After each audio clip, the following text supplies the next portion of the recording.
हर औरत माँ बनने के सुख को हासिल करना चाहती है, और क्यों ना हासिल करना चाहे, क्योंकि माँ बनने की खुशी एक अलग ही खुशी होती है। वो कहते हैं ना कि जब एक औरत माँ बनती है तो उसके लिए एक नई जिंदगी की शुरुआत होती है। लेकिन कई बार कुछ एक प्रॉब्लम्स के रहते वो इस सुख से वंचित रह जाती हैं।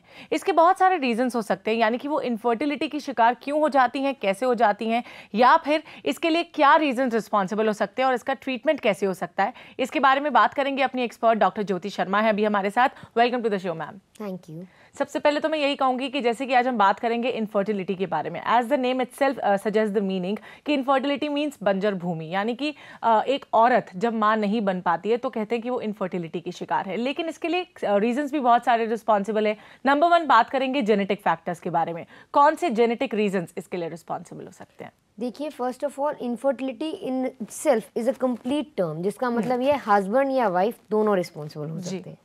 फर्स्ट ऑफ ऑल एग्जैक्टली, इसलिए दोनों का ट्रीटमेंट होना, दोनों का काउंसलिंग होना और दोनों के टेस्ट साथ में होना बहुत जरूरी है। हाँ, क्योंकि अकेले एक विमेन को कहा जाए कि वो माँ नहीं बन सकती या वो कंसीव नहीं कर सकती, आपने बहुत अच्छी बात कही कि दोनों ही जो पार्टनर्स हैं रिस्पॉन्सिबल होते हैं इसके लिए। कैसे? देखिए, मेल्स में मैंने जो अपनी प्रैक्टिस में देखा है, most of the time it is the males who are responsible. Okay. And it is the female who bears the consequences. Ji, exactly. ठीक है? तो we have to support the patient, the couple as a whole. रही बात genetic factors की, तो females में अगर development of the ovaries, development of the uterus ना हो, जेनेटिकली कोई प्रॉब्लम हो, मतलब कंप्लीट हार्मोनल प्रोफाइल ना हो पाए, प्रॉपर मेंस्ट्रुएशन मिनार्की सेट इन ना हो, that is a genetic factor. Okay, irregular menstrual cycle कैसे अफेक्ट करती है इसके बारे में बात करेंगे डॉक्टर ज्योति, लेकिन उससे पहले बात करते हैं उषा के साथ। जी उषा, बताइए सवाल क्या है आपका? Good afternoon ma'am. Very good afternoon, बताइए क्या पूछेंगे आप?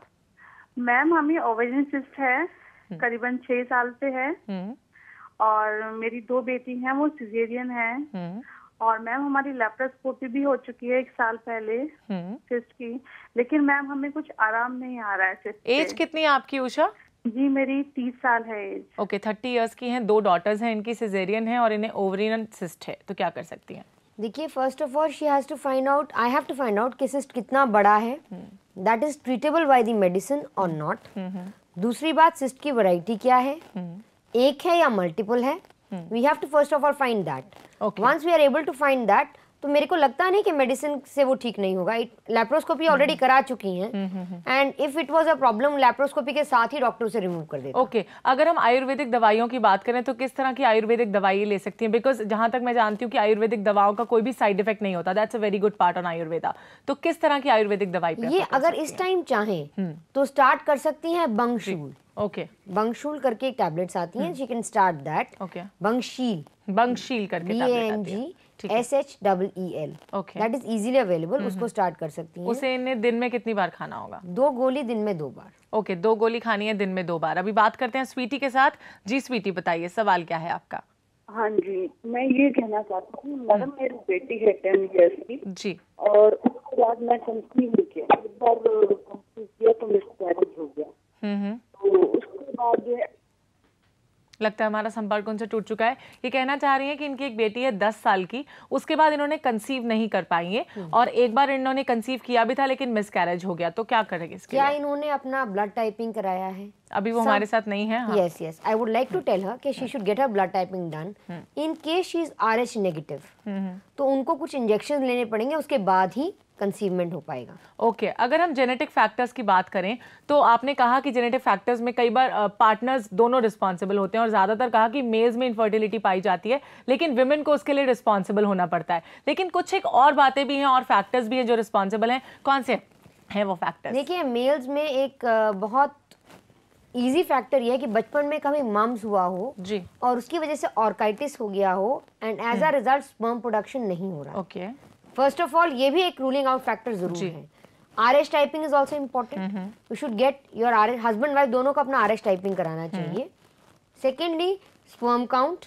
थर्डली, फीमेल का proper ultrasound okay, to know अंदर कोई डिफेक्ट ऐसा तो नहीं है जिसके लिए किसी सर्जिकल इंटरवेंशन की जरूरत पड़े। ओके, और भी रीजंस के बारे में बात करेंगे, लेकिन उससे पहले बात करते हैं फरहाद के साथ। जी फरहाद, बताइए सवाल क्या है आपका? जी, हमको ओवेरियन सिस्ट हुआ था जो ऑपरेट कर दिया गया है, और एंडोमेट्रियोसिस भी है, तो एंडोमेट्रियोसिस की वजह से 4 इयर्स हो गए मैरिज को, लेकिन कंसीव नहीं कर पाए कभी भी। ओके, एज कितनी है आपकी? ब्लीडिंग के टाइम में जेली टाइप का कुछ से जाता है, जब पीरियड में जेली टाइप जाता है। तो किसी आयुर्वेदिक डॉक्टर को बताया था, तो उन्होंने कहा ये जेली जो टाइप जाता है ब्लीडिंग में, वो उस वजह से कंसीव नहीं कर पा रहे हैं। तो क्या यही रीजन है? स्वीटी हमारे साथ कॉल पे बने रहिएगा, आप इनसे कुछ सवाल करना चाहती हैं? देखिए स्वीटी जी, फर्स्ट ऑफ ऑल तो आपने अपने सारे टेस्ट कराए हैं, हार्मोनल प्रोफाइलिंग कराई है, आपको सिस्ट क्यों हुआ था इसके बारे में आपको पता है? हेलो, लगता है स्वीटी का संपर्क हमसे टूट चुका है, तो क्या कर सकती हैं इस प्रॉब्लम से बाहर निकलने के लिए? सबसे पहले तो ये M2 टोन सिरप स्टार्ट कर सकती हैं without any problem. M2 tone syrup, और एक इनको नॉन वेज का त्याग करना पड़ेगा। Okay, that is very important जी, क्योंकि she has to leave all the non veg and start only with the vegetarian diet. Okay, इसके बाद क्या कर सकती हैं? तीसरी बात, इनको जाकर नाड़ी दिखाकर अपना इसका पता करना चाहिए। Endometriosis I don't think should be a very leading cause ayurvedic medicine के बाद। M2 टोन के बाद endometriosis should be healed and she should be able to conceive. Okay, ayurvedic medicine से कोई इनको साइड इफेक्ट नहीं होगा। हम बात कर रहे थे रीजंस के बारे में, और कौन से रीजंस रिस्पॉन्सिबल हो सकते हैं इनफर्टिलिटी के लिए? देखिए, हार्मोन्स में गड़बड़ होना, प्रॉपर एग फॉर्मेशन ना होना, या फिर सबसे बड़ा और इम्पोर्टेंट एक बात, there are so many patients who are idiopathically infertile. Okay, मतलब उनके अंदर कोई प्रॉब्लम नहीं है, all their tests are normal, they both are complete individuals in themselves, okay, और उसके बावजूद भी कंसीव नहीं कर पा रहे हैं। इसके लिए क्या रीजंस रिस्पॉन्सिबल हो सकते हैं, इस पर बात करेंगे, लेकिन उससे पहले बात करते हैं वीना के साथ। जी वीना जी, बताइए सवाल क्या है आपका? हेलो, हाँ डॉक्टर साहब नमस्ते जी बताइए, क्या पूछना चाहती हैं आप? मेरी शादी को 5 साल हो गया, लेकिन अभी मेरे को कंसीव नहीं हुआ है और मैं बहुत परेशान हूँ। मैंने सारे टेस्ट वगैरह करा लिए, लेप्रोस्कोपी भी करा ली है, तो कहीं पे भी मतलब कोई प्रॉब्लम नहीं है। उम्र कितनी है आपकी वीना? मेरे 29 है। और 29 ईयर्स की। आपने अपने हस्बैंड के सब टेस्ट कराए हैं? हाँ, हस्बैंड के भी अच्छे हैं टेस्ट सारे। अच्छे मतलब सारे नॉर्मल हैं? सब नॉर्मल हैं। I was just talking about this, idiopathic causes होते हैं। तो हर husband has to start with spermin powder. Spermin tablets आती हैं, वो स्टार्ट कर सकते हैं, या पाउडर स्टार्ट कर सकते हैं। साथ में आयुर्वेद के हिसाब से M2 टोन सिरप या ल्यूकोलिन सिरप, जो भी इनको मिल जाए, 2-2 चम्मच दिन में 2 बार गर्म पानी के साथ, और साथ में चावल का और दही का सख्त परहेज है। ओके, अगर इनफर्टिलिटी की बात करें तो वैसे किस तरह की डाइट एक औरत को लेनी चाहिए to be fertile? See, it's very simple. औरतों को तेल का प्रयोग ज्यादा और पुरुषों का घृत का प्रयोग ज्यादा करना चाहिए। उड़द की दाल अपने आप में इनफर्टिलिटी का एक कंप्लीट ट्रीटमेंट है जी। जितनी भी आयुर्वेदिक मेडिसिन आपको मिलती हैं जी, सबके कॉन्स्टिट्यूएंट्स में उड़द की दाल जरूर होती है। ओके, तो इसलिए उड़द की दाल का प्रयोग पुरुष तो करें घी के साथ जी, और औरतें करें तेल के साथ, and I think infertility problem अपने आप सॉल्व हो जाएगी। चलिए, ये तो बहुत अच्छी बात है कि इससे इनफर्टिलिटी की प्रॉब्लम अपने आप सॉल्व हो जाएगी, जो अभी डॉक्टर ज्योति ने बताया। अभी कॉल फॉर केयर में वक्त हो गया एक छोटा सा ब्रेक लेने का। आप कहीं मत जाइए, देखते रहिए प्रज्ञा, जो आपको मिलाए बेहतर आपसे।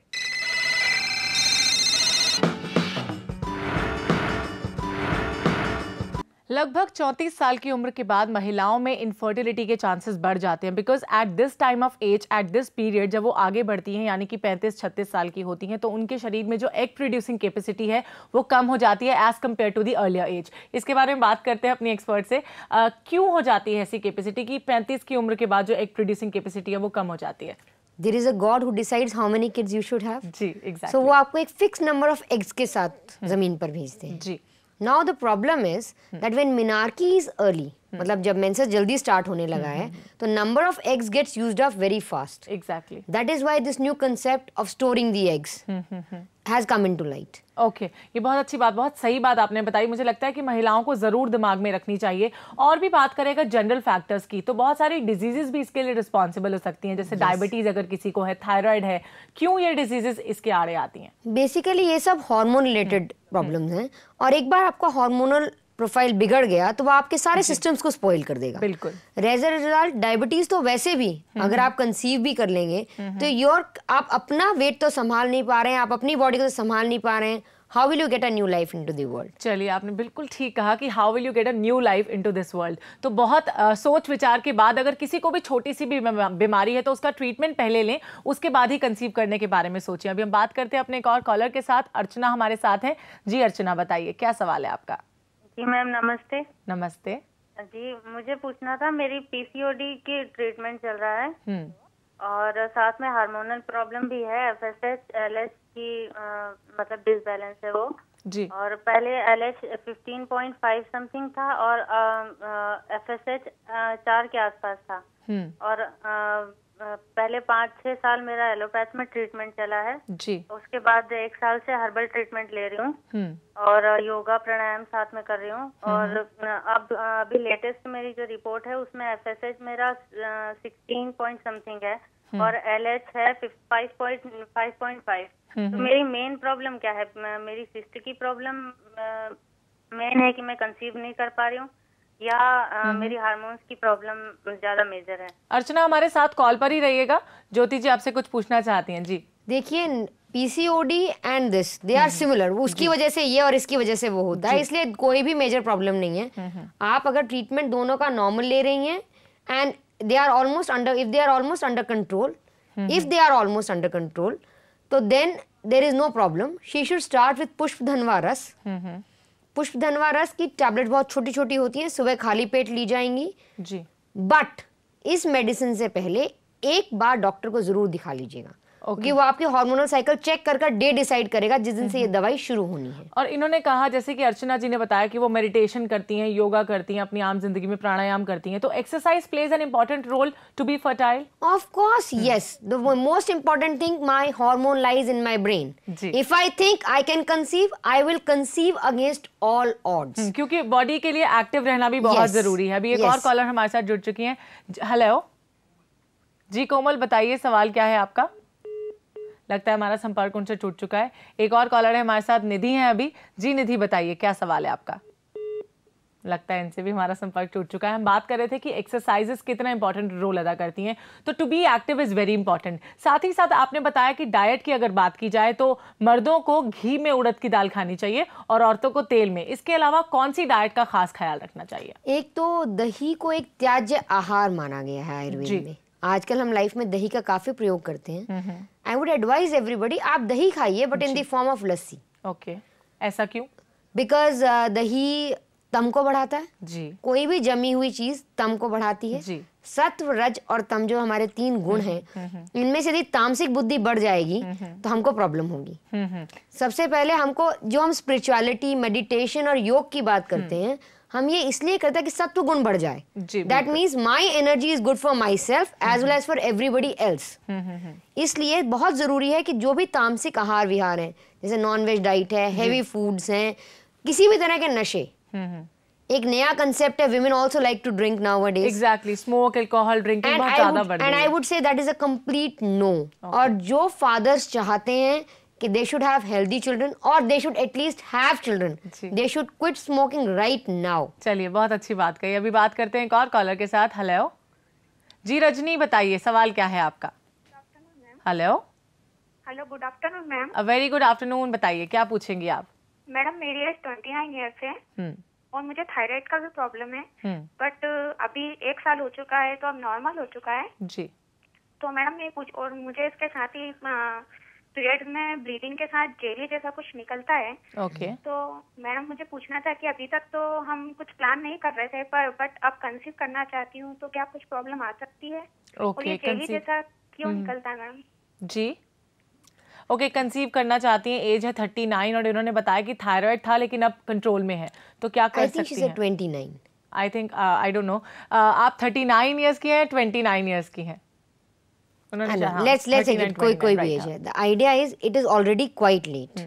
If it is 29 or 39, it hardly matters for us as a doctor and according to Ayurved, आपको 30 साल तक अवश्य कंसीव कर लेना चाहिए क्योंकि post that the quality of the egg reduces. अगर आप 30 की हैं तो understood your husband will be a year or so older than you and you will realize कि उनका स्पर्म का level, the count as well as quality will deteriorate with age. Okay. Aging का एक बहुत बड़ा प्रॉब्लम ये भी होता है कि quality of sperm and leg will be decline हो जाती है, कम हो जाती है। Of course that is very important. Okay. Secondly thyroid के लिए जो मेडिकेशन ले रही हैं, with thyroid medication conceiving should not be a problem. I think इनको पहले इसलिए कंसीव नहीं हो रहा था कि the thyroid was not diagnosed, now it is diagnosed.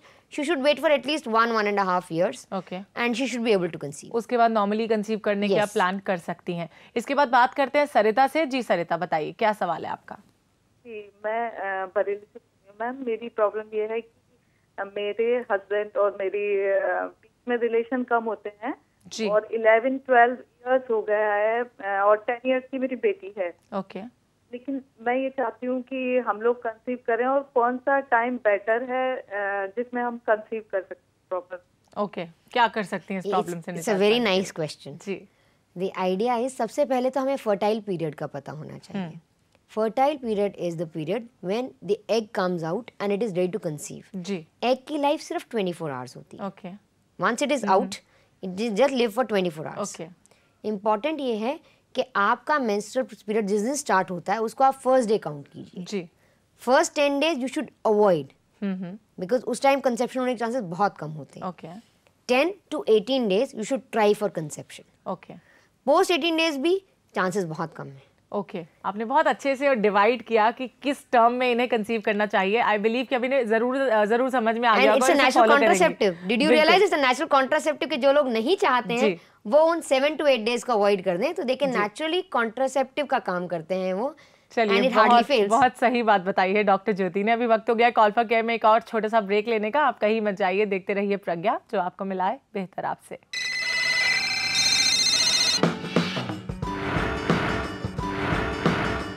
कुछ एक वुमेन इसलिए भी इनफर्टाइल होती हैं क्योंकि उनकी ओवरीज मैच्योर नहीं होती और वो एग्स रिलीज नहीं कर पाती। डॉक्टर ज्योति, अगर ओवेरियन प्रॉब्लम्स के बारे में बात करें या फिर ओवरीज के बारे में बात करें, तो कितनी हद तक ओवरीज रिस्पॉन्सिबल होती हैं इस चीज के लिए? 50%।